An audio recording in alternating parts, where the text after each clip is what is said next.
ओम श्री विष्णुवे नमः। कार्तिक मास का पावन महीना चल रहा है। देवभूमि चैनल में आपका स्वागत है। आज के इस वीडियो में हम बात करेंगे कार्तिक मास में आने वाली कार्तिक कृष्ण पक्ष की एकादशी की कि एकादशी कब है, किस नाम से जानी जाती है, क्या इसकी महिमा है, इसके व्रत का सही समय क्या रहेगा, पारण कैसे करना है, कब करना है और साथ ही इसकी पूजा विधि कब है। ये जानकारी हम आज के इस वीडियो में आपको प्रदान करेंगे।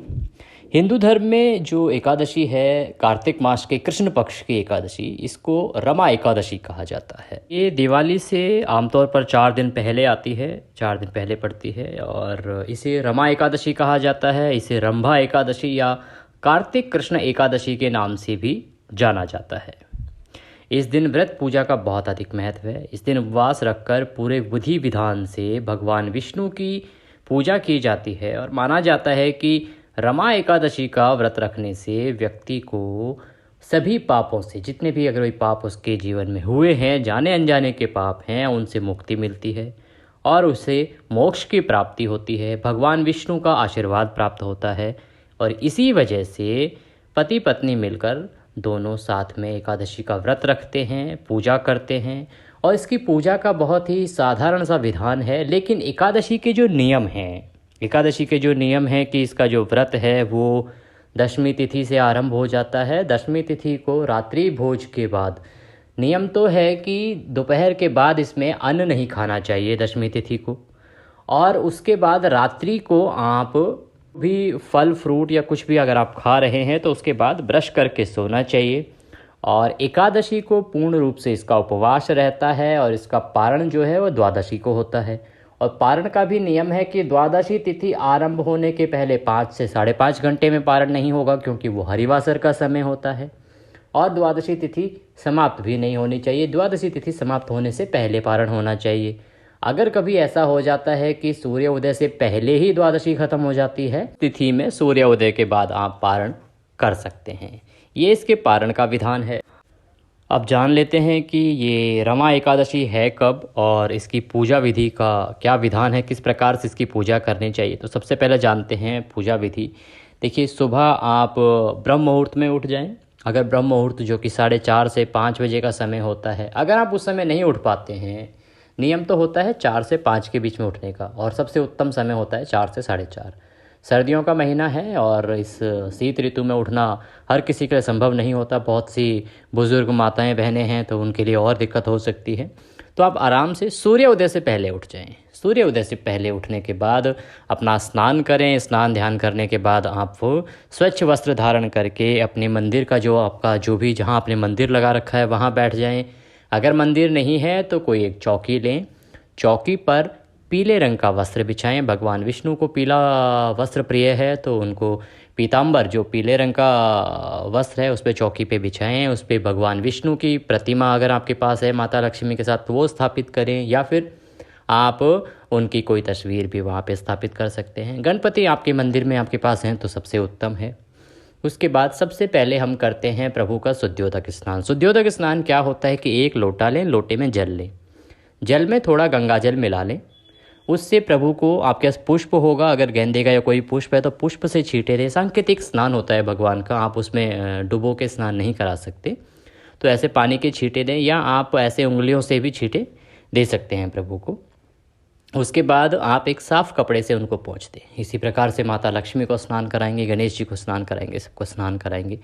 वस्त्र अर्पित करेंगे, गणपति जी को वस्त्र अर्पित करेंगे, भगवान विष्णु माता लक्ष्मी को वस्त्र के रूप में कलावा अर्पित करेंगे। कलावे का एक छोटा टुकड़ा तोड़ लें। कलावा आप जानते ही हैं, कलावे को मौली भी कहा जाता है, तो मौली अर्पित करेंगे वस्त्र के रूप में। उसके बाद भगवान को तिलक लगाएंगे। भगवान को तिलक लगाने के बाद आप उनको पुष्प अर्पित करेंगे। आपके पास फूल मालाएं हैं, आप उनको माला पहनाइए, पुष्प अर्पित कीजिए। पुष्प अर्पित करने के बाद धूप जलाइए, दीप जलाइए और उसके बाद भगवान की पूजा कीजिए। सबसे पहले आप प्रभु का संकल्प करेंगे। संकल्प में होगा कि हे प्रभु, हे भगवान विष्णु, हम आपकी इस एकादशी का व्रत कर रहे हैं। अगर आप किसी माध्यम के लिए कर रहे हैं, अगर बहुत सारे लोग होते हैं किसी और की मुक्ति के लिए व्रत रखते हैं, तो उसको आप दोहराएंगे कि हम इस उद्देश्य से ये व्रत कर रहे हैं और हमें हमारा ये व्रत स्वीकार करें और हमें इतनी क्षमता दे कि हमारा ये व्रत हम सफलतापूर्वक पूरा कर सकें। इस संकल्प को दोहराने के बाद आप अपनी पूजा करेंगे। पूजा में क्या है, देखिए आप विष्णु सहस्त्र नाम का पाठ कर सकते हैं। ओम विष्णवे नमः, ओम विष्णवे नमः, ओम विष्णवे नमः, इस मंत्र का जाप कर सकते हैं। इसके अलावा आपको इस दिन एकादशी की जो कथा है, एकादशी का जो महात्म्य है रमा एकादशी का, वो अवश्य सुनना चाहिए। तो आप कथा आपके पास है तो खुद पढ़ सकते हैं, अगर नहीं है तो हमारे चैनल पे कथा भी आपको हमारे द्वारा सुनाई जाती है, आप वो वीडियो सुन सकते हैं, उसमें कथा श्रवण करें। कथा श्रवण करने के बाद प्रभु का उनकी आरती करेंगे। आरती के बाद प्रसाद भोग लगाएंगे। भोग लगाने के बाद आप सबको प्रसाद वितरित करेंगे। इस दिन अगर आप गौ माता को घास या अनाज खिलाते हैं तो वो भी बहुत ही शुभ फलदायी माना गया है। आगे बढ़े उससे पहले एक ज़रूरी सूचना ये है कि देखिए, आप किसी भी ब्राह्मण के पास, किसी पंडित जी के पास कुछ पूछने जाते हैं, उनको दक्षिणा अवश्य देते हैं। यहाँ पर हमारा आपसे निवेदन है कि आप दक्षिणा स्वरूप कमेंट बॉक्स में ओम श्री विष्णवे नमः, ओम श्री विष्णवे नमः मंत्र आप लिखें, या अपने किसी भी इष्ट देव का नाम अपने ज़ुबान से लेके आप कमेंट बॉक्स में अवश्य लिखें। ये आपकी तरफ से हमारे लिए दक्षिणा होगी। और इस जानकारी को पूरा सुने, जिससे कि आपका सही जानकारी सही समय पे पहुंच सके। अब बताते हैं आपको कि ये जो एकादशी है, रमा एकादशी है, इसकी पूजा किस दिन करनी है, आपको व्रत किस दिन करना है। देखिए, रमा एकादशी तिथि जो है वो 8 नवंबर को सुबह 8:23 पर शुरू होगी और अगले दिन 9 नवंबर को सुबह 10:41 पर ये समाप्त होगी। जबकि पूजा जो है वो 9 नवंबर सुबह 6:39 से लेके सुबह 8 बजे तक करनी चाहिए इसकी, क्योंकि जिसका शुभ मुहूर्त है वो 6:39 से 8 बजे तक का है 9 नवंबर को। 8 को सूर्य उदय में एकादशी नहीं है और एकादशी को सूर्य उदय के अनुसार ही माना जाता है। तो आप इसका व्रत करेंगे 9 नवंबर को, और 9 नवंबर को पूजा का समय रहेगा सुबह 6:39 अर्थात 39 से लेके 8 बजे तक का। और इसके बाद अगर आप बात करते हैं कि एकादशी जो व्रत है इसका पारण कब होगा, तो इसका पारण आप करेंगे 10 नवंबर को। 10 नवंबर को पारण का समय रहेगा सुबह 6:39 से 8:50 तक। तो पारण का समय आपका 10 नवंबर को होगा, 6:39 से लेके और 8:50 का समय है। इस बीच में भगवान श्री हरि के व्रत का पारण कीजिए। भगवान आपको खूब आशीर्वाद देंगे, आपकी मनोकामनाओं को पूरा करेंगे और भगवान की कृपा हम पर, आप पर, सभी पर बनी रहे, इस आशा के साथ अभी के लिए लेते हैं आपसे विदा। अगले वीडियो में फिर होगी आपसे मुलाकात, तब तक के लिए ओम श्री विष्णवे नमः।